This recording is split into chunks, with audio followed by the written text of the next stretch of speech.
is my light, my salvation. Whom shall I fear? The Lord is the strength of my life. And whom shall I be afraid?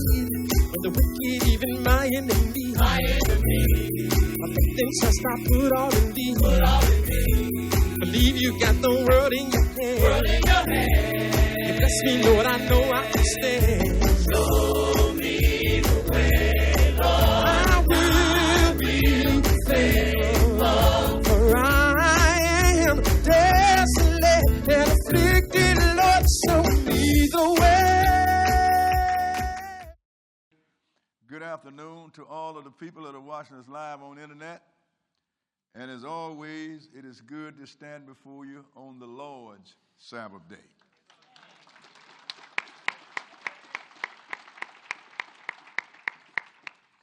You know, some years ago, sisters and brothers, from listening to what's called Black History Month, I decided through the grace of God to put this series together is because when they Black History, I hear about Harriet Tubman, Booker T. Washington,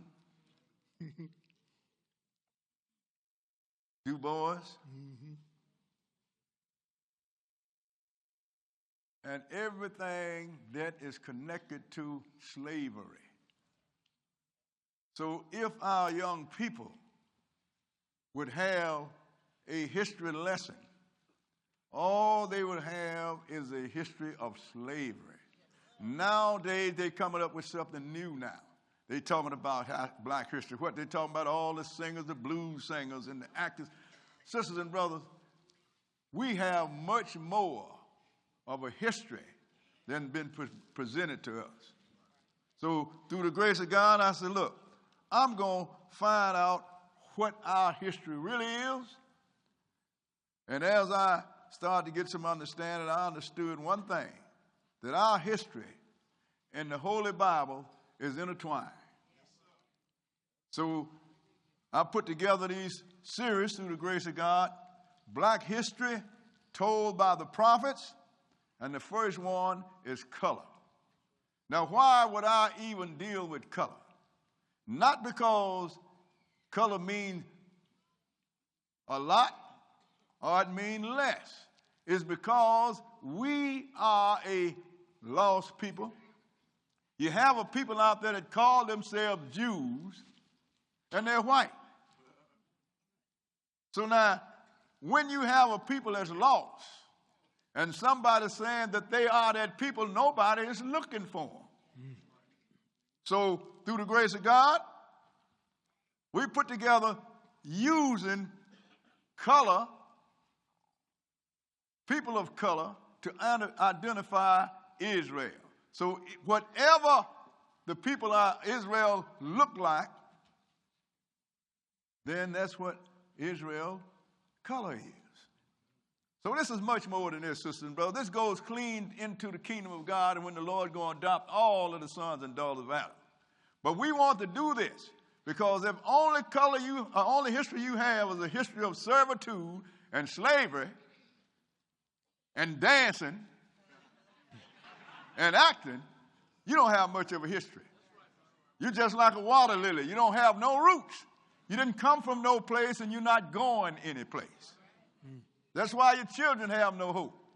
That's why they all feel down, like I'm not about nothing. But sisters and brothers, everybody have a history. Everybody over here talk about the old country. Everybody have a place they can point to and say, here are my roots. But when you asked us, the non-sophisticated us, when you say, where you come from? Well, I came from Mississippi, Arkansas. Wait a minute.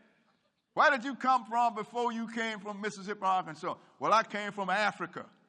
Africa is a big continent, sisters and brothers. You never hear, when we call ourselves African American, you never hear a German say, I'm European American. You never hear a Russian say, I'm European American. You never hear an Italian say, I'm European American. You know what they say? I'm Italian American. I'm German American. and I am Russian American. But when I asked about you, I'm African American. Why don't the Gentiles use European and all? Because they point to their family up on the continent. We have a family system, brother. But before we get to that, we have to find out what we look like.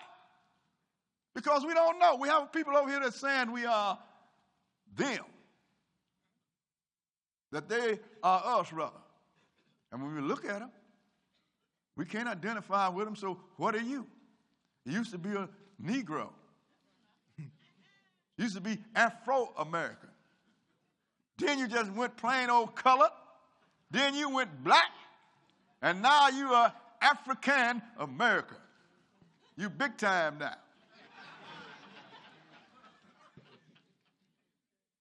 But what we're going to do is we're going to take a look at this people of Israel, sisters and brothers. But we're going to start first with the sons of Noah, because everybody in the world was populated by these three sons of Noah. I mean, every place. If you didn't come out of these three sons, you don't exist. No, you don't. We're going to Genesis, the 10th chapter. Genesis chapter 10. You know, it's a funny thing, sister and brother, when you do stuff like this, sometimes people take offense to it. We're not taking offense. I've never gotten mad at a German when he said I'm white. Why shouldn't he say it? That's what he is. That's what they define as white. Do you understand what I'm saying? And so now, when I say, well, you know, I'm Israel, you can't be Israel, you black. That is the mindset that have been set in this thing. But let's start this in Genesis, the 10th chapter. We're going to start reading at verse 1, because we are going to get through this first leg, which is color. You need to know who Israel is. People say, well, why should we know who Israel is? Because we're going to show you before this series is over with, God chose Israel to be the priest to all of the sons of Adam. It's just like being stranded in the desert. You need to know where you're going to get your water from, or you're going to die from thirst. Same thing. We're going to show you that God dealt with us, and we are supposed to teach everybody else. And once you start getting some understanding, then you can see what's going on. Because most of us have been in church all our lives. And if somebody said, go in the Bible and prove what you believe in, you would be up against the wall. Right. You know why? Because you was not taught by the priest. Well, my preacher was black, yeah, but he was taught by the Gentiles. Mm-hmm. Or either, if he's real sophisticated, he was taught by the Arabs, that meaning Islam. We've been taught by everybody but ourselves, because we are the priests, sisters and brothers. It's not a thing of pride. It's not a thing of boasting. It is simply a matter of fact. Now let's start at verse 1. Go ahead and read. Now these are the generations of the sons of Noah, Shem, Ham, and Japheth. Go ahead. And unto them were sons born after the flood. The sons of Japheth, Gomer, Magog, and Madai, and Javan, and Tubal, and Meshach, and Tyrus. Now these are sons of Japheth. First it said Noah's son Ham, Shem, and Japheth. And now we're naming the children of Japheth, because we're going to learn something on our way to learning something. Go ahead and read. And the sons of Gomer, Ashkenaz, and Riphtah, and Togarmah. And the sons of Javan, Elisha, Tarshish, Kittim, and Dodanim. By these were the isles of the Gentiles divided in their lands, everyone after their tongue, after their families, and their nations. Now, you just learned something, whether you know it or not. By the sons of Japheth.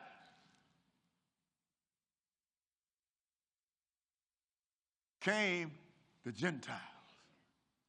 So you heard those saying, if you ain't a Jew, you're a Gentile. Biggest lie ever been told.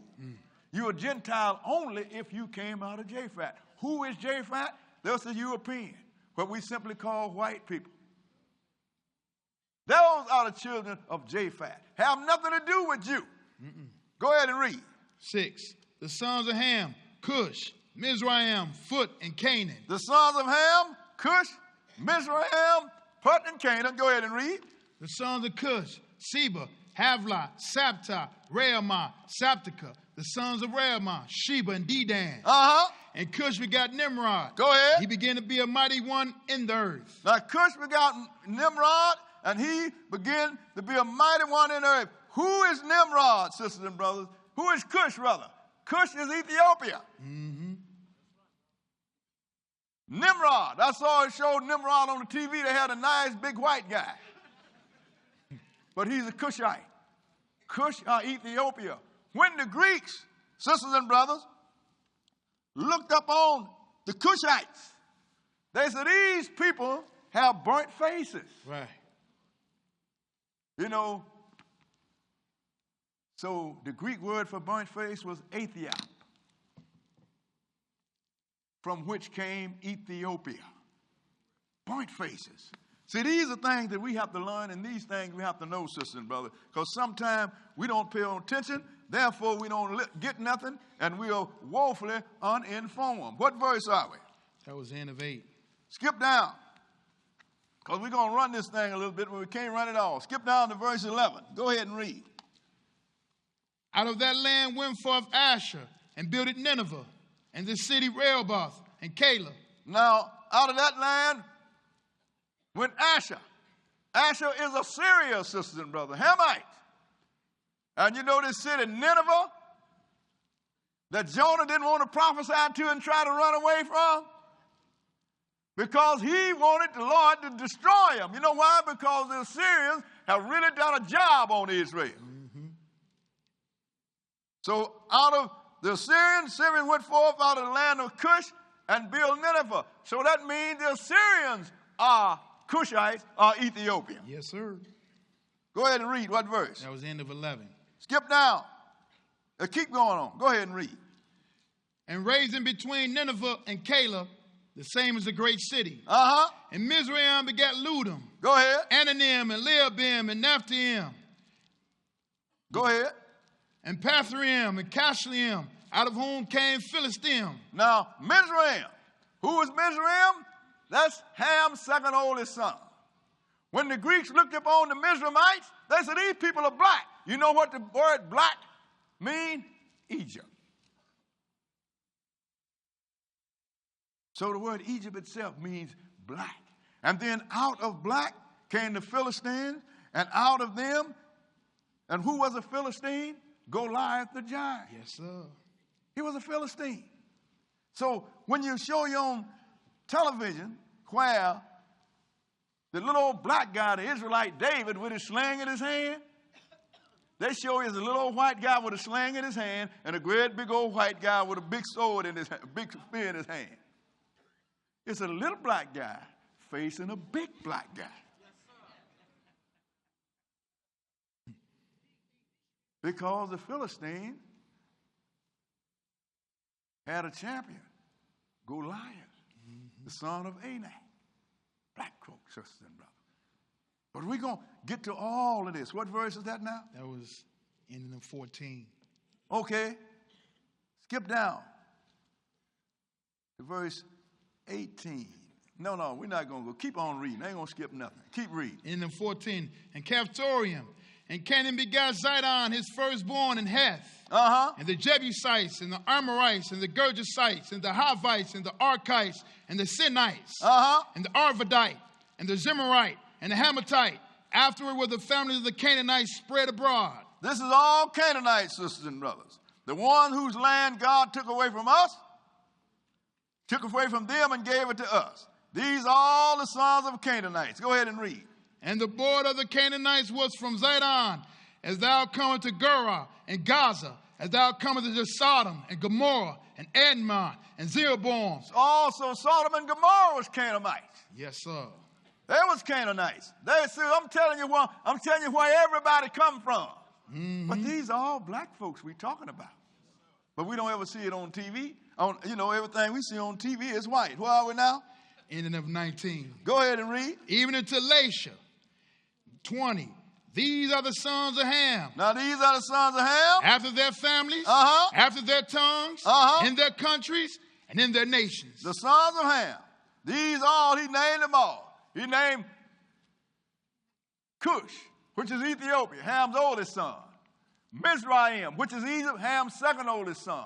Put, his third oldest son, which is Libya nowadays. Yes, sir. And then you have the Canaanites, whose land God gave to us. These are all Hamites. These are the only ones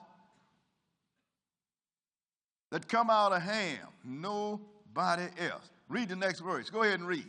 And to Shem also, the father of all the children of Eber, the brother of Jephthah, the elder, even to him were children born. Now, this is Shemite. Shem. We're not going to deal with that big lineage because we're going to get right on to it to let you know that you didn't get to Israel until you got to Shem. You hear the word Semitic people? That's what we are. We are not Hamitic, sisters and brothers. We are Semitic. We come out of Shem. That's where Semitic come from, Shem. Hamitic come from Ham. Mm-hmm. Gentile come from Japheth. We know who everybody is and what they look like. So when we tell you who's who, we know exactly who we're talking about. So now, being that Israel come out of Shem, let's go into Genesis, the 37th chapter, and deal with Jacob, because we are the children of Jacob. But I just wanted to let you know who everybody was and what everybody looked like. We know the Gentile are white folks. We know the Ham black folk. We know the Shem black folks. So now we're going to deal with Jacob. We are the one. We are the children of Jacob. We are the one in question. Because we're going to show you how we intermingle with the children of Ham. Right. We're going to start at that verse 1. Genesis 37 and verse 1. Okay, go ahead. And Jacob dwelt in the land wherein his father was a stranger, in the land of Canaan. Go ahead. These are the generations of Jacob. Joseph, being 17 years old, was feeding the flock of his brethren. Go ahead. And the lad was with the sons of Bilhah and with the sons of Zilpah, his father's wives. And Joseph brought unto his father the evil report. Go ahead. Now Israel loved Joseph more than all his children, because he was the son of his old age. And he made him a coat of many colors. Now, Israel, which is Jacob, loved Joseph more than all his children, and he made a difference. And they didn't like that. Go ahead and read. And when his brethren saw that their father loved him more than all his brethren, they hated him and could not speak peaceably unto him. That's a good lesson to learn. Don't ever make a difference between your children, because you turn your children against one another. All of them have to be treated the same. Now skip down to verse 12. They hated Joseph. Go ahead and read. And his brethren went to feed their father's flock in Shechem. And Israel said unto Joseph, do not thy brethren feed the flock of Shechem? Come, and I will send thee unto them. And he said to him, here am I. Now he decided, okay, your brothers are feeding the flock in Shechem, so I'm going to send you to them. But let's see what happened when they sent him. Skip down to verse 18. When he started to arrive and his brothers saw him coming. Go ahead and read. And when they saw him afar off, even before he came near to them, they conspired against him to slay him. See, they hated him. I mean, they really hated their brother. They said, we're going to kill him. But then the oldest one kicked in a little bit. Skip down to verse 21. Go ahead and read. And Reuben heard it, and he delivered him out of their hands and said, let us not kill him. And Reuben said unto them, shed no blood, but cast him into this pit that is in the wilderness, and lay no hand upon him, that he might rid him out of their hands to deliver him to his father again. See, what he want to do, throw him in the pit, and we're going to let him starve to death. But he was going to sneak back later and get him out the pit and send him home and tell his daddy, do not send this boy out here no more. Right. But in the meantime, so they threw him in the pit. But in the meantime, something happened. But skip down to verse 24. They intended for him to die. Go ahead and read. And they took him and cast him in the pit, and the pit was empty. There was no water in it. Now, they sat down and ate while he was in a pit with no water and no food. But now, here come some Ishmaelites. Skip down to verse 24. 24 and go ahead. There was 24. Well, skip, I'm sorry, 26 and go ahead. 26, go ahead. And Judah said unto his brethren, what profit is it if we slay our brother and conceal his blood? Come, let us sell him to the Ishmaelites, and let not our hand be upon him, for he is our brother and our flesh. And his brethren were content. Now, they said, now look, let's don't kill him, because they saw the Ishmaelites. You know who Ishmaelites are? Arab sisters and brothers, the children of Ishmael. Yep. They've had a long time in selling you too. You just don't know it. So the very people that we get closest to, sometimes they're the one we should have the eye suspect on. Right. Mm-hmm. So they pull him up, but then we can't say nothing because we sold our own brother. And they sold him to the Arab sisters and brothers. And let's see what they did. Keep on reading. 28. Then there passed by Midianites, merchantmen. They were still Ishmaelites, that they were Midian citizens, sisters and brothers. Mm-hmm. Go ahead and read. And they drew and lifted up Joseph out of the pit and sold Joseph to the Ishmaelites for 20 pieces of silver. And they brought Joseph into Egypt. Now they brought Joseph down in Egypt. His own brother sold him. And let's see what happened in Egypt. Skip down to verse 36. Verse 36. Read it.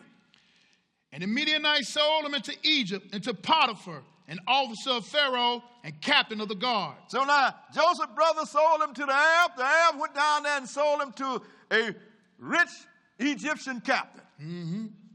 Now we're going to see what happened in the meantime, because the Lord was with Joseph. Let's go to Genesis, the 39th chapter now. Genesis chapter 39, and we're going to start reading at verse 1. Genesis 39 and verse 1. Go ahead. And Joseph was brought down into Egypt, and Potiphar, an officer of Pharaoh, captain of the guard, an Egyptian, brought him of the hands of the Ishmaelites, which had brought him down thither. And the Lord was with Joseph. He was a prosperous man, and he was in the house of his master, the Egyptian. Now, see, now the Lord was with Joseph, and everything Joseph did worked. He was prosperous, but the one that was reaping the prosperity, sisters and brothers, was the Egyptian. Mm-hmm. After a while, this Egyptian wife cast her eye on Joseph. Yes, she did. And let's see what happened. Skip down to verse 7. Verse 7, and go ahead. And it came to pass after these things that his master's wife cast her eyes upon Joseph, and she said, lie with me. Just read. Keep the drama out of it, okay?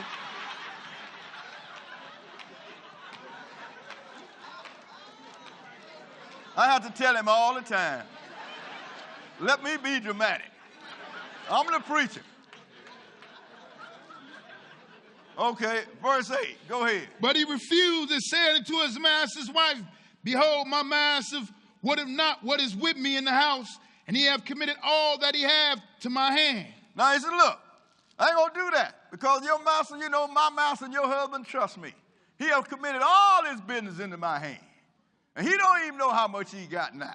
So he wouldn't do it. Skip down to verse 10. But this woman was persistent. Verse 10, go ahead.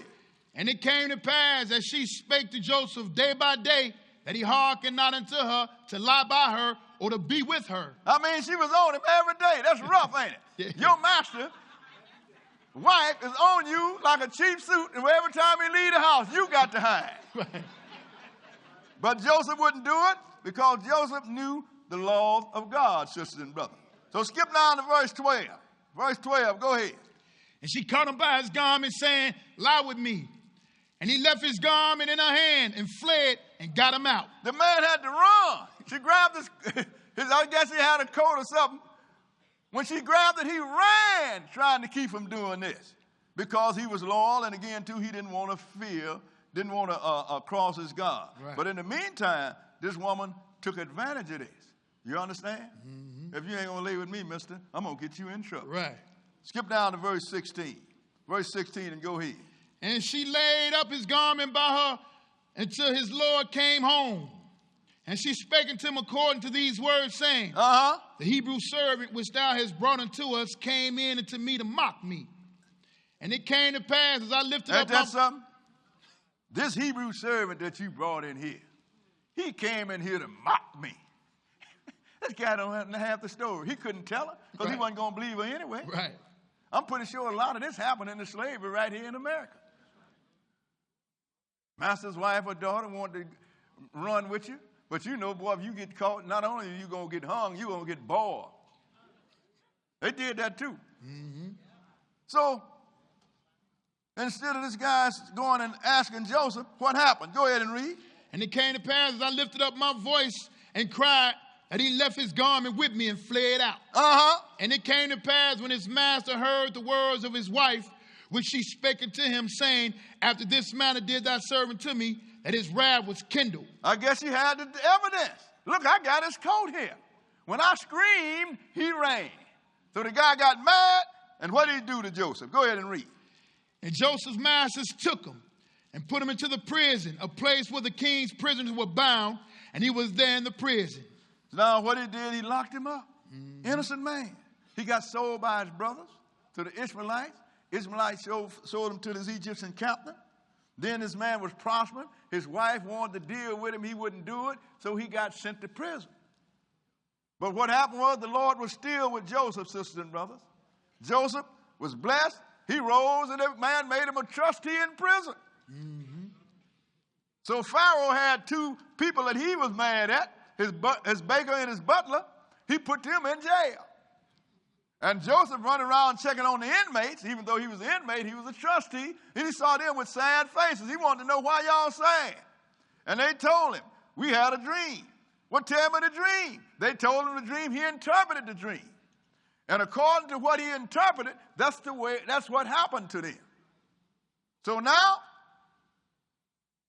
one got killed, and the other one was set free and returned to his post in front of the Egyptian king, the Pharaoh. Now, Pharaoh had a dream. And let's see what happened. Let's go into Genesis, the 41st chapter. Genesis chapter 41. But in the meantime, Joseph was in jail. Yep. When this guy got out, Joseph, that who's dreaming, he said, look, you're going to get free. But when you get out, remember me now. Right. Please remember me when you get in front of Pharaoh. Right. Let him know that I'm a Hebrew. I ain't did nothing to nobody. I'm innocent. Yeah, okay, all right. But let's see how long it go how long was it had he been out of jail? 41:1. Go ahead and read. And it came to pass at the end of 2 full years. At the end of 2 full years. Go ahead. That Pharaoh dreamed, and behold, he stood by the river. Now, this man had been out of jail for 2 years. Ain't missing Joseph. No, he didn't. But then Pharaoh had a dream, and he stood by the river. Let's see what happened. Go ahead and read. And behold, there came up out of the rivers 7 well-favored kine and fat flesh. And they fed in the meadow. And behold, 7 other kind came up after them out of the river, ill-favored and lean flesh, and stood by the other kind upon the brink of the river. Now he saw 7 fat cows come up out the river. Then he saw 7 real puny cows come up out the river. And what happened? Go ahead and read. And the ill-favored and lean flesh kind did eat up the 7 well-favored and fat kind. So Pharaoh awoke. So now you got these sick cows come and ate up the healthy cow and didn't get no better. Pharaoh woke up. Then Pharaoh had another dream. He had some nice, robust corn that came up. Then he got some real puny corn, came up and blasted the ugly corn, and it didn't get no better. So he was giving Pharaoh a message. And let's see what he was trying to do. Skip down to verse 8. Verse 8. Because he's going to call in all his people. Go ahead and read. And it came to pass in the morning that his spirit was troubled. And he sent and called for all the magicians of Egypt and all the wise men thereof. And Pharaoh told them his dream, but there was none that could interpret them unto Pharaoh. Then spake the chief butler unto Pharaoh, saying, I do remember my faults this day. Yeah, his faults he had for 2 full years. Right. So once all of the wise men came, sisters and brothers, they couldn't tell Pharaoh the dream. So now, all of a sudden, this guy have recovered from amnesia. Yeah, he did. I remember my faults today. 2 years later. Go ahead and read. Pharaoh was robbed with his servant and put me in ward in the captain of the guard's house, both me and the chief butler. And he dreamed a dream in one night, I and he. We dreamed each man according to the interpretation of his dream. And there was there with us a young man in Hebrew, servant to the captain of the guard. And we told him, and he interpreted to us our dream. Go ahead. To each man according to his dream, he did interpret. He said, this young Hebrew in there, he interpreted to us his dream. And the way he called it, that's the way it fell. Go ahead and read. And it came to pass, as he interpreted to us, so it was. Me he restored into mine office, and him he hanged. He told him too, boy. you're going to get hung. He had a thing where he showed his basket of fruit up on his head, and the birds would come pecking the fruit. He thought that looked good. He said, no, you're going to get hung, and they're going to be pecking your eyes out. He could have kept that interpretation. But go ahead and read. Then Pharaoh sent and called Joseph, and they brought him hastily out of the dungeon. And he shaved himself and changed his raiment and came into Pharaoh. See, the Egyptians didn't like hair, sister and brother. If you ever notice pictures of Egyptians, if they have some hair, they don't have a beard. They might have a little braid or something on their chin. Right. And most of the hair that you see hanging down looking nice, those are wigs, sister and brother. Do some research. You'll find out. So now Joseph being a Hebrew Israelite, you know, we had a beard and all because the Lord said do it, but he shaved himself. Mm-hmm. Sometimes you have to do that. And they brought him before Pharaoh. Go ahead and read. And Pharaoh said unto Joseph, I have dreamed a dream, and there is none that can interpret it. And I have heard say of thee that thou canst understand a dream to interpret it. Uh-huh. And Joseph answered Pharaoh, saying, it is not in me. God shall give Pharaoh an answer of peace. Now, this was from God, sisters and brothers. And God always, and we're going to show you in our fourth leg, brother, about being priests, that God always works through one people, sisters and brothers. So he said, now, I have heard that you can interpret it. Joseph says, not me. But God is going to give you an interpretation. Mm-hmm. So skip down to verse 29. So he told him what was going on. Then he gave Pharaoh some advice. Verse 29. Go ahead. Behold, there come 7 years of great plenty throughout all the land of Egypt. That's them 7 fat kind that come up. I mean, great plenty. I mean, everything you plant is going to prosper. Go ahead and read. And there shall arise after them 7 years of famine. Uh-huh. And all the plenty shall be forgotten in the land of Egypt, and the famine shall consume the land. He said, not, but you're going to have 7 years of famine in the land. And all the prosperity that you had when you had them bumper crops is all going to be ate up. Mm-hmm. And if you don't do something about it, the land is going to perish. Skip down to verse 34. And this is the advice that Joseph, the captive,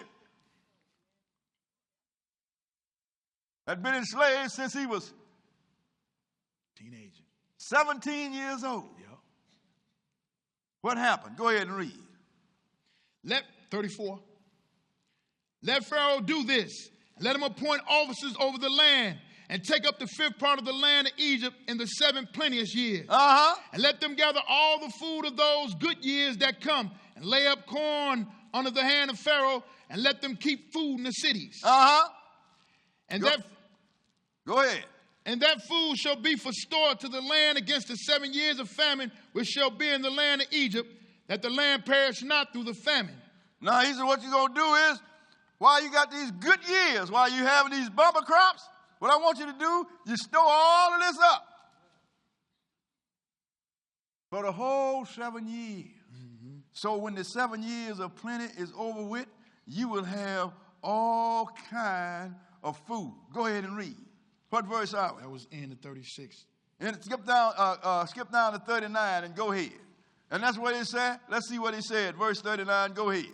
And Pharaoh said unto Joseph, for as much as God hath showed thee all this, there was none so discreet and wise as thou art. He said, look now, Pharaoh, so what you do is, you get a person that's discreet and wise and put over this. He said, look, God showed it all to you. Right.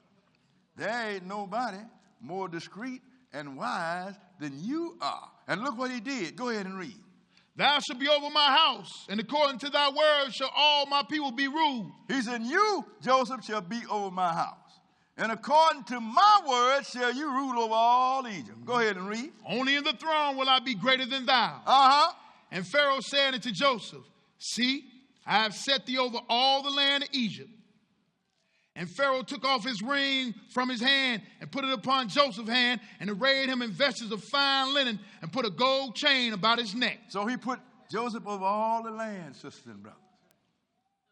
All of a sudden, this teenager that was sold by his brothers, that was accused by his master's wife and thrown in prison, is over the whole nation of Egypt. Mm-hmm. Boy, I bet that captain was shaking at his wife in their boots, wasn't he? Yeah, they was. But it's obvious that Joseph Wasn't paying no mind to that. What verse are we? That was in of 42. Okay, skip down to verse 45, and let's see what he did when he put him over his house. Go ahead and read. And Pharaoh called Joseph's name Sapnap-Peonah. See, everybody changed our name when we went into captivity. They had some reason. They're going to name you after their God. Right. And some reason, if they change your name, that's could disconnect you from your heritage and from your lineage. Now, you don't know who you are. It's just like Kunta Kinte. They made him Toby. So right. he changed his name. Yep. And what did he do? Go ahead and read. And he gave him to wife Asenath, the daughter of Potiphar, priest of On. Now, and then he gave him an Egyptian woman. So where did Joseph get his wife from? He got them from among the Egyptians, sisters and brothers. And this is what we got to understand. Israel have only one sister. So where did Israel get their wives from? Joseph got his from the Egyptian. And this is what we're going to look at. Joseph was put over all of the land of Egypt. And he married an Egyptian woman, a priest's daughter. We're going to come back here. We're just going to come right back here, so keep your marker here, because I want to show you where most of Israel got their wives from.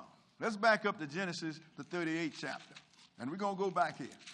Because I'm making a point here, sisters and brothers. Even if Israel was white, by the time he get through breeding to all these black women, wouldn't be no white left in it. And you are what your father is. That lets you know that other people don't have a clue what's going on. So you're a Jew if your grandmother is a Jew. If that's the case, then David is a Moabite. Mm-hmm. He was not an Israelite. Okay? Now, this is Judah, one of the sons of Israel. This is the one that the name Jew came from. 38:1. Go ahead and read. And it came to pass at that time that Judah went down from his brethren and turned in to a certain Adulamite whose name was Hira. Uh-huh. And Judah saw there a daughter of a certain Canaanite whose name was Shua. And he took her and went in into her. In other words, he took her and he married her. Skip down to verse 6 and go ahead. And Judah took a wife of his firstborn, whose name was Tamar. Which also was a Canaanite. I just want to let you know who are the sons of who the Canaanite? That's Ham's 4 sons, sisters and brothers. So Joseph got his wife from Egypt, from among the Egyptians. Ham's second oldest son, but most of the 12 got theirs from the Canaanites. Because they married, you know how it is. It used to be in the old days, you didn't go nowhere, so whoever was in your neighborhood, that's where you got your wife from. So you got the children of Israel taking their wives from among the children of Ham. Now let's go back to verse 41. Because now the famine doesn't set in. Verse 41, and we're going to start reading at verse 46. Chapter 41, brother. Chapter 41, Genesis 41, and we're going to start reading at verse 46. Because the famine doesn't set in now. Go ahead and read. And Joseph was 30 years old when he stood before Pharaoh, king of Egypt. Uh-huh. And Joseph went out from the presence of Pharaoh and went throughout all the land of Egypt. And in the 7 plenteous years, the earth brought forth by handfuls. And he gathered up all the food the 7 years which were in the land of Egypt, and laid up the food in the cities. The food of the field, which was round about every city, laid he up in the same. So now, Joseph was 30 years old when Pharaoh put him over all Egypt. And he went out and he gathered all over Egypt, and he gathered food and out of every city. He built silos and all kind of storages and put that food up for the 7 good years. So when the bad years came along, he was ready. Yep. But in the meantime, his brothers had a problem. But still, when the bad years came, they was ready for it. Skip down to verse 53. 53 and go ahead. And the 7 years of plenteousness that was in the land of Egypt were ended. Go ahead. And the 7 years of dearth began to come, according as Joseph had said. Uh-huh. And the dearth was in all lands, but in all the land of Egypt there was bread. So that dearth, that's the famine. So the 7 years of famine was in all land. I mean, all land. Only Egypt had food, sisters and brothers. That's because of Joseph and the wisdom that the Lord gave him. Even his own land where he came from, they was hungry too. Yep. Now let's go into Genesis, the 42nd chapter. And we're going to start at verse 1. Genesis 42. Because we're going to work right on to this thing, sister and brother, because we're going to show you how we are intermingled with blacks. Israel is. Whether you decide it's us or not, I'm going to leave that to you. 42:1. Go ahead and read. Now when Jacob saw that there was corn in Egypt, Jacob said unto his sons, why do you look one upon another? And he said, behold, I have heard that there is corn in Egypt. Get you down thither and buy for us from thence, that we may live and not die. So now he told his brother, now everybody's sitting around here hungry and y'all looking at one another. Right. These guys that sold Joseph. I heard that there's food in Egypt. Get on down there and buy some so we won't die. I guess they wasn't too swift. Maybe that's what happened to some of us, huh? Read the next verse. Go ahead and read. And Joseph's 10 brethren went down to buy corn in Egypt. And they went down to buy corn. And let's see if they recognize Joseph. Skip down to verse 7. Skip down to verse 7. And go ahead. And Joseph saw his brethren, and he knew them, but made himself stranger to them, and spake roughly unto them. And he said unto them, whence come ye? And they said, from the land of Canaan to buy food. Nah, he knew them, but they didn't know him. He talked real bad to them, like they was spies or something. Why wouldn't they know their own brother? He was 17 when they sold him. Right. He was 30 when he took over Egypt. And remember, 7 years passed. That means he was 37 years old. And at some part during that might have been 2 or 3 years. So he might have been close to 40 years old when they saw him. So when you're 17 years old and you get close to 40, your appearance changes just a little bit. Yeah. But your color don't change. Okay? So now, they figured that this guy was an Egyptian. He spoke rough to him. Go ahead and read. And Joseph knew his brethren, but they knew not him. And Joseph remembered the dream which he dreamed of them, and said unto them, ye are spies, to see the nakedness of the land ye are come. And they said unto him, nay, my Lord, but to buy food are thy servants come. Ain't that something? Call him Lord. Right. They didn't recognize, but they were scared now. Yeah, but he acted like y'all spies. He remembered the dream. He had a dream showing them bowing down to him. So now, he said, you spies. Go ahead and read. We are all one man's son. We are true men. Thy servants are no spies. Go ahead. And he said unto them, nay, but to see the nakedness of the land ye are come. Boy, they was up against it. He put them through a whole lot of changes, sisters and brothers. Let's skip down to verse 21. Verse 21, and go ahead. And they said one to another, we are verily guilty concerning our brother, in that we saw the anguish of his soul when he besought us, and we were not here. Therefore is this distress come upon us. Sometime when you're up against it, you remember your sins, don't you? Yeah, you do. So now they remember, so look here, this is happening to us because what we did to our little brother. And we saw the anguish in his face, and we sold him anyway. He probably crying, my brothers don't do this to me. My brothers. But they hated him so much until they sold him anyway. So he said, now, we paying for this. Yep. Go ahead and read. And Reuben answered them, saying, spake I not unto you, saying, do not sin against the child? And you would not hear. Therefore, behold, also his blood is required. He said, I told y'all. So now it's payday. Go ahead and read. And they knew not that Joseph understood them, for he spake unto them by an interpreter. I mean, he played it out, didn't he? They didn't know that he was an Israelite. They thought he was an Egyptian. Right. So he had an Egyptian interpret Hebrew for him in Egypt. So they think this guy don't understand nothing. And he heard every word, understood every word. Because they never knew that he was an Israelite. An Israelite. Now, if Israel was white, first thing they would have been saying, look here, what's this white guy doing running Egypt? Huh? He looked like one of us. Or they said, man, look here, man, why are you talking to us so bad? Ain't you one of us? Right.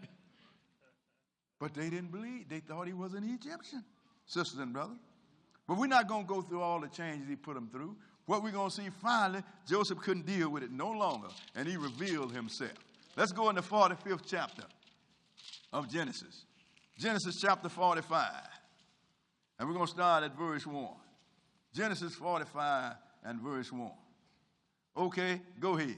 And Joseph could not refrain himself before all them that stood by him. And he cried, cause every man to go out from me. Go ahead. And there stood no man with him, while Joseph made himself known unto his brethren. And he wept aloud, and the Egyptians and the house of Pharaoh heard. Go ahead. And Joseph said unto his brethren, I am Joseph. Doeth my father yet live? And his brethren could not answer him, for they were troubled at his presence. Of course they were troubled at his presence. Oh, this is payday night. Go ahead and read. And Joseph said unto his brethren, come near to me, I pray you. And they came near. And he said, I am Joseph, your brother, whom ye sold into Egypt. Oh, they ain't forgot that what we did to him either, ain't it? Go ahead and read. Now therefore be not grieved nor angry with yourselves that ye sold me hither. For God did send me before you to preserve life. So now he said, then he put it out there, sisters and brothers, that God sent me before you to preserve life. But they thought Joseph was an Israelite, sisters and brothers. Egyptian, rather. That's right. They thought Joseph the Israelite was an Egyptian. And they didn't know what to do with him. But skip down to verse 9 and go ahead. Haste ye and go up to my father and say unto him, thus said thy son Joseph, God hath made me Lord of all Egypt. Come down unto me, tarry not. He said, like, God, I want you to tell my father that God hath made me Lord of all Egypt. Come to me real quickly. Don't wait. So what did Jacob do? Skip down to verse 28. Verse 28 and read it. And Israel said, it is enough. Joseph my son is yet alive. I will go and see him before I die. Now he got up and he went to see his son. Now Jacob was down in Egypt, and he got up and he finished. He was there for a while, and he finally died. But before he died, sisters and brothers, he made Joseph swear to take him back to the land of Canaan and bury him there. Mm-hmm. He made him swear. Let's look at Genesis, the 50th chapter, and verse 5. We're going to start it. Because they made a great big to-do over Jacob's death. Verse 5, go ahead and read. My father made me swear, saying, lo, I die. In my grave, which I have digged for me in the land of Canaan, there shalt thou bury me. Now therefore let me go up, I pray thee, and bury my father, and I will come again. Go ahead. And Pharaoh said, go up and bury thy father according as he had made thee swear. And Joseph went up to bury his father, and with him went up all the servants of Pharaoh. Go ahead. The elders of his house, and all the elders of the land of Egypt. And all the house of Joseph and his brethren and his father's house, only their little ones and their flock and their herds they left in the land of Goshen. Go ahead. And there went up with him both chariots and horsemen, and it was a very great company. So now all of the Israelites, all the brothers and the elders, they went up with Joseph. All the Egyptians, especially one of the dignitaries, went up with Joseph too, because Joseph was a big man in Egypt. Yeah, he was. Had a great big old crowd of people. And let's see what happened when the local people saw him. Go ahead and read. They came to the threshing floor of Atad, which is beyond Jordan. Go ahead. And there they mourned with a great, very sore lamentation. And he made a mourning for his father 7 days. Go ahead. And when the inhabitants of the land, the Canaanites, saw the mourning in the floor of Atad. Now when the Canaanites saw them mourning, look what they said. Go ahead and read. They said, this is a grievous mourning to the Egyptians. Wherefore the name of it was called Abel Mizraim, which is beyond Jordan. They said this is a grievous mourning for the Egyptian. Therefore they call it Abel Mizraim, which means mourning of Egyptian, sisters and brothers. All they saw was the Egyptian. They thought. They didn't know it was the Egyptian and the Israelites. Right. So now, we have a famous Egyptian I want to point out here. I want to put, let's look at King Tutankhamun. First, I want you to see the head of Tutankhamun, the one with the, right here with the broken crown that's showing the cornrows on his hair. So I want you to see if you can put that up, brothers. Put the camera on that. Now, this is, what does Tutankhamun look like here? Okay, now let's show Tutankhamun's grandmother, Queen Tai. Put her up there. What she look like? It look like either one of you sisters sitting out there, don't it? This is Egyptian. Now let's look at Tutankhamun's throne room, him and his wife. What they look like? So now, if this is what the Egyptians look like, and Israel passed for Egyptian, then what does Israel look like? You know, that's irrefutable information, sister and brother. You can't get past that.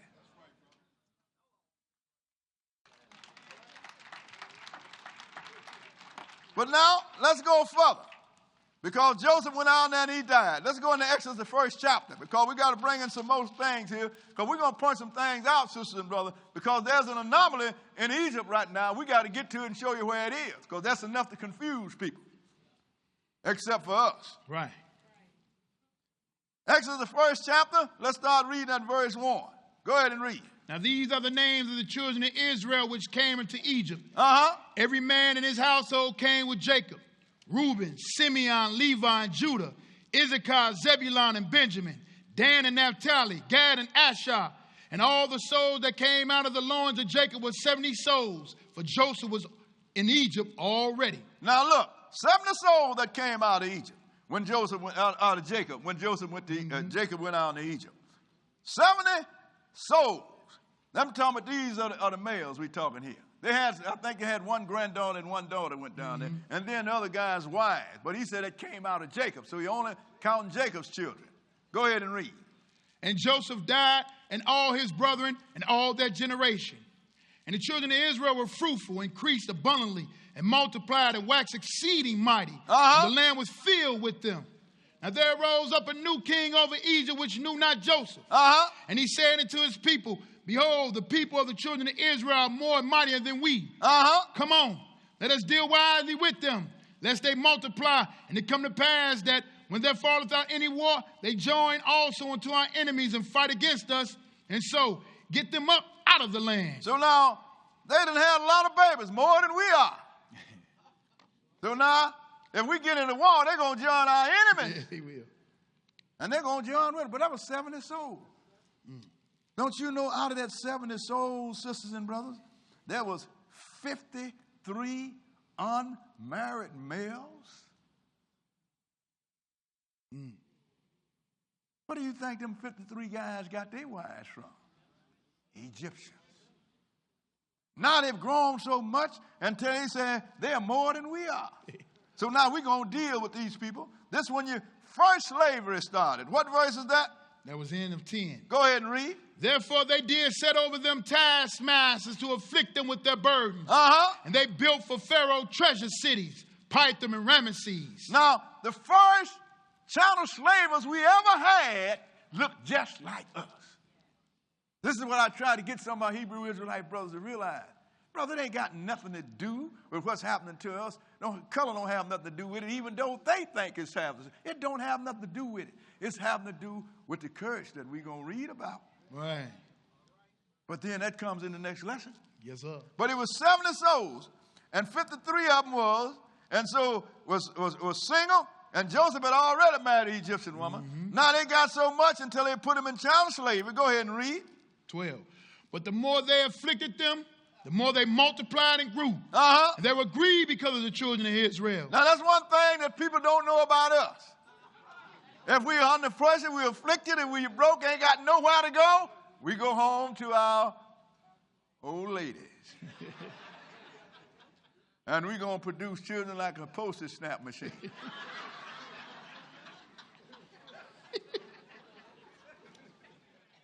Look in the poorest area, that's where you have all the children. Why you got so much children and people that can't afford them? Because they ain't got nothing else but their wife. But the more they afflicted them, the more they multiplied. Then they tried genocide. Skip down to verse 15. Verse 15 and go ahead. And the king of Egypt spake to the Hebrew midwives, of which the name of the one was Sifra, and the name of the other Pua. Now, I know about midwives, sister and brother, because it was a midwife that delivered me. I'm from Pine Bluff, Arkansas. It ain't no spring chicken. But the whole thing is, a midwife delivered me. Kate Smith, never forget her name.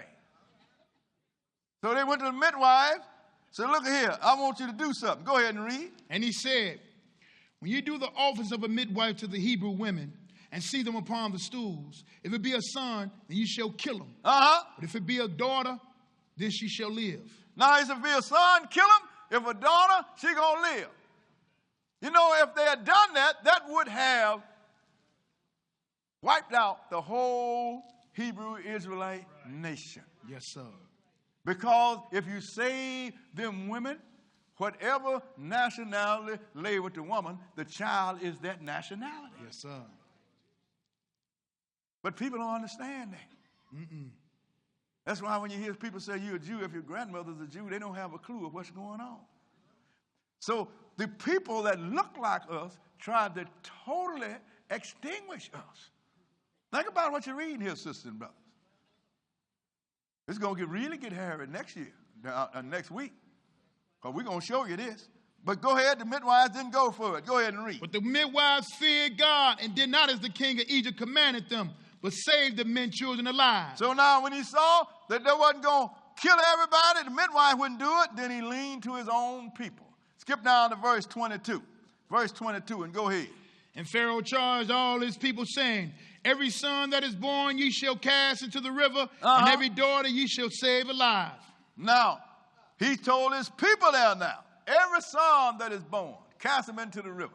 You know, that's the Nile River, big alligators there. Mm-hmm. They must have fed real good. But every daughter, save alive, because all you need, if you keep the woman, the child is going to be Egyptian when the Egyptian male lay with her. In the meantime, Moses was born. Let's go into Exodus, the 2nd chapter now. Exodus, the 2nd chapter. And we're going to start reading at verse 1. Exodus 2 and 1. Okay, go ahead. And there went a man of the house of Levi and took the wife of daughter Levi. And the woman conceived and bare a son. And when she saw him, that he was a goodly child, she hid him 3 months. And when she could not no longer hide him, she took for him an ark of bulrushes and daubed it with slime and with pitch, and put the child therein. And she laid it in the flags by the river brink. Now, you know, got the river bank, you got these weeds, these call them flag weeds. You know, she put them in a little old boat because it was in water, in the reeds. So apparently, I don't know, she just didn't want to see him die. Right. So she put him in that little boat. Go ahead and read. And his sister stood afar off to wit what would be done to him. And the daughter of Pharaoh came down and washed herself at the river, and her maidens walked along by the riverside. And when she saw the ark among the flags, she sent her maids to fetch it. And when she had opened it, she saw the child. And behold, the babe wept. And she had compassion on him and said, this is one of the Hebrews' children. Ain't that something? It wasn't like the movie 10 Commandments.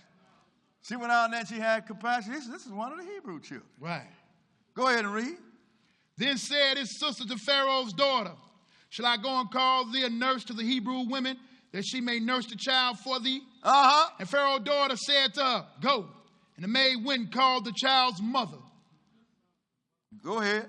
And Pharaoh's daughter said unto her, take this child away and nurse it for me, and I will give thee thy wages. And the woman took the child and nursed it. Ain't that something? Moses' sister went and got her mother, which is Moses' mother.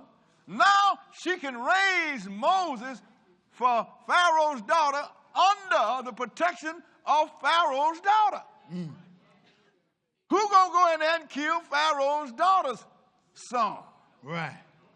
They thought he was an Egyptian. Yes, sir. And I said all the time, I got grandchildren. And I remember in the old place, people used to complain about me, didn't know I knew they was complaining.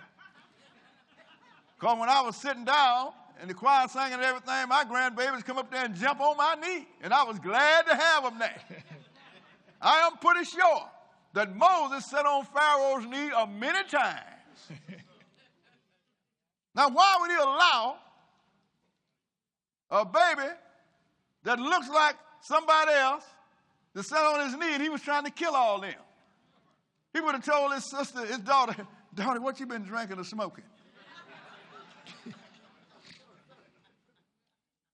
But Moses looked like the Egyptian sisters and brothers. So now his own mother went out there, and his own mother raised him. And when she was weaned, let's see what happened. Go ahead and read. And the child grew, and she brought him into Pharaoh's daughter, and he became her son. Go ahead. And she called his name Moses. And she said, because I drew him out of the water. Now, this is what really tickled me, man. I see all these Hebrews going, this is the Hebrew pronunciation of Moses, Moshe. That is not a Hebrew name. That's an Egyptian name. I'm telling you, we are so ignorant sometimes until it's frightening.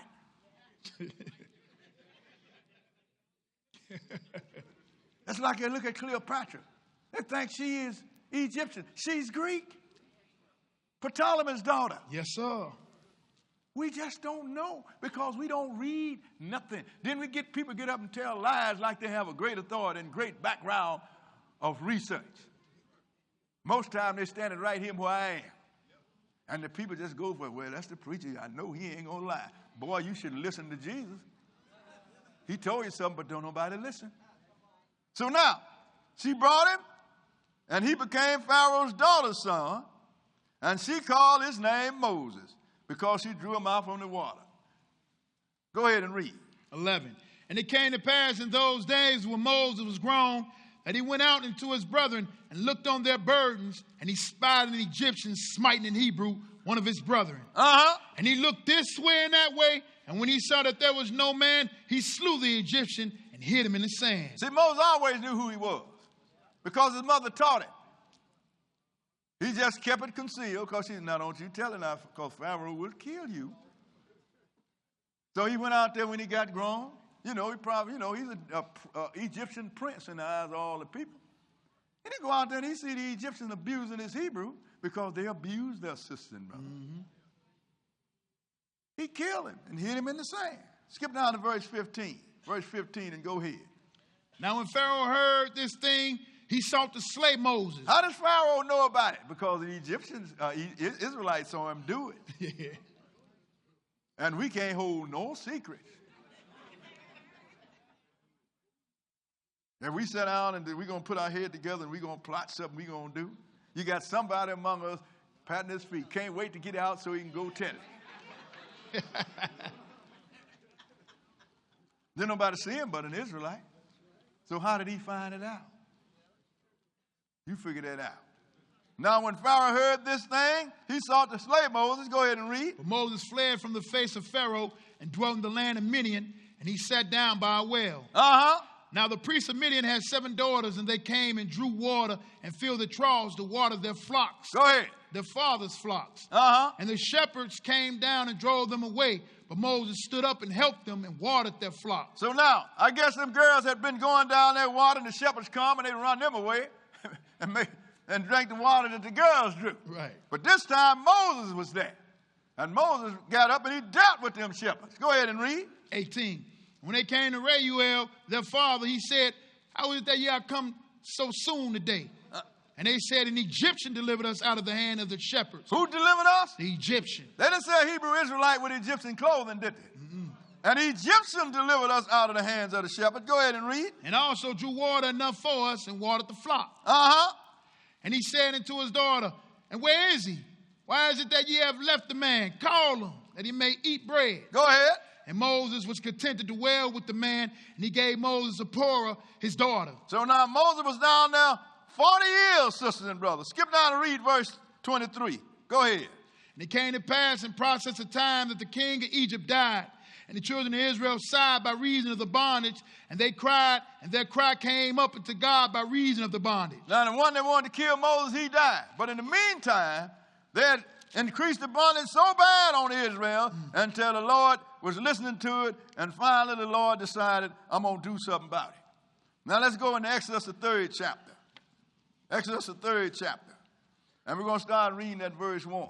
Meantime, sisters and brothers, we see that Moses thought by everybody, thought he was an Egyptian. Pharaoh thought he was an Egyptian. Every Israelite probably thought he was an Egyptian too. Until he come out there and kill that Egyptian for abusing that Hebrew. Otherwise, they wouldn't have blown the whistle on it. Oh, they wouldn't. White guy can do a lot of stuff. We ain't going to say nothing. But let the thin do something. I can't wait to tell on it.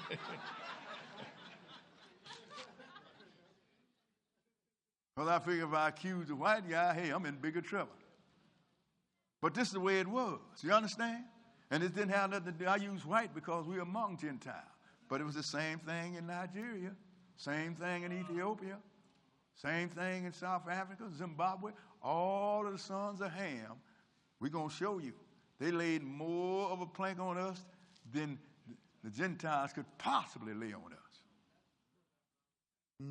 These things we need to know. Verse 1, go ahead. Now Moses kept the flock of Jethro, his father-in-law, the priest of Midian. And he led the flock to the backside of the desert and came to the mountain of God, even to Horeb. An angel of the Lord appeared unto him in a flame of fire out of the midst of a bush. And he looked, and behold, the bush burned with fire, and the bush was not consumed. Go ahead. And Moses said, I will now turn aside and see this great sight, while the bush is not burnt. And when the Lord saw that he turned aside to see, God called unto him out of the midst of the bush and said, Moses, Moses. Go ahead. He said, Here am I. And Moses, and he said, Draw not nigh hither. Put off thy shoes from off thy feet, for the place whereon thou standest is holy ground. Now he told him, take your shoes off, because you stand on holy ground now. But this was an angel in the bush, sisters and brothers. But he was an holy angel. Go ahead and read. And the Lord, and he speak like the first person. See, people don't understand the angels, when they talk, they act like they God. Right. And sometimes people say, yeah, this is God talking. Yes, it is God talking, but the voice is an angel. Right. Hang around here, we will show you that. Yes, so go ahead and read. Moreover, he said, I am the God of thy father, the God of Abraham, the God of Isaac, and the God of Jacob. And Moses hid his face, for he was afraid to look upon God. Go ahead. Now, he said he was afraid to look upon God, but we know it was an angel, sister and brother. Right. He couldn't see him anyway. He was in the burning bush. All he saw was a bush burning. Go ahead and read. And the Lord said, I have surely seen the affliction of my people which are in Egypt, and have heard their cry by reason of their taskmasters, for I have known their sorrows. He said, now I've heard the cry of my people, and I see what the Egyptians are doing to them. I know their problem, so I want you to do something. Skip down to verse 10. Verse 10, and read it. Come now, therefore, and I will send thee unto Pharaoh, that thou mayest bring forth my people, the children of Israel, out of Egypt. So I'm going to send you down there, Moses, to bring my children out of Egypt. Now, because the Egyptian was really leaning hard on us, sisters and brothers. These are people that look like you. You see them there. These are all black folks, sisters and brothers. All the children of Ham. And they really put some hurt on Israel.